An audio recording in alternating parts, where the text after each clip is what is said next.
why sports, and I've seen this, why sports in poorer communities is such a big deal, and also how it can transform a person's life and within that community. Because you talked about culture, because we've seen a lot of schools where whether it's arts, whether it's music, whether it's certain programs are just second rate. It's not really a thing. In fact, some of them don't even have these programs at all. Right.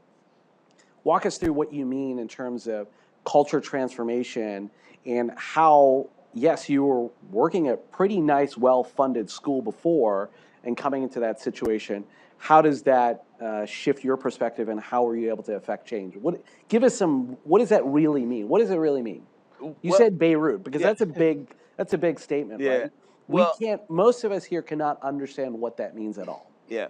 So the part for me was when I got hired at North Atlanta, I basically outkicked my coverage. That was probably one of the best jobs you could have at the time. And so when I had to go to Carver, it kind of put me back where I grew up at, Hmm. meaning like the kind of situation. So I was able to relate to those kids in a way that made it a lot less challenging for me per se because I understood their needs.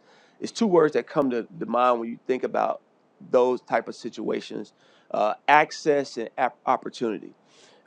Those kids have access to a lot of the things that will help them be in positions like this. Now, society has changed a lot. Programs are being made every day to try to give opportunity and access to kids that might not have as much. And so, we're in a way better state at this time in our lives. But the opportunity for those kids, when you talk about sports, it presents that. It gives them an opportunity, and that's the least common denominator in this because if they can go out and dribble a basketball, kick a soccer ball, go throw a football, you know, that's a form of trying to reach their dreams. And every kid won't do that, and the numbers are staggering to those that do. I mean, you may be one out of so many million that can make it, but it's just that holding on to that opportunity. All right, and so when kids get opportunity to, let's say, go to college and play a sport, and I tell my players this all the time, it's really about the education. All right, because that the air is gonna go out of that ball at some point, and so you got to take this advantage of this opportunity and get a fantastic education and learn something about something that you didn't know or something that you have a desire to know, and now build upon that, and then go into the workforce or go into your entrepreneurship and build from there. But it's about access and opportunity to me, and again, uh, once those things are achieved and those things are given, I think you see, differences in different cultures. See, and so like I'll give you an example with that team. They never had team meals before, and I thought that was like what they were like, Coach, give me a moon pie and I'll be fine. Like what?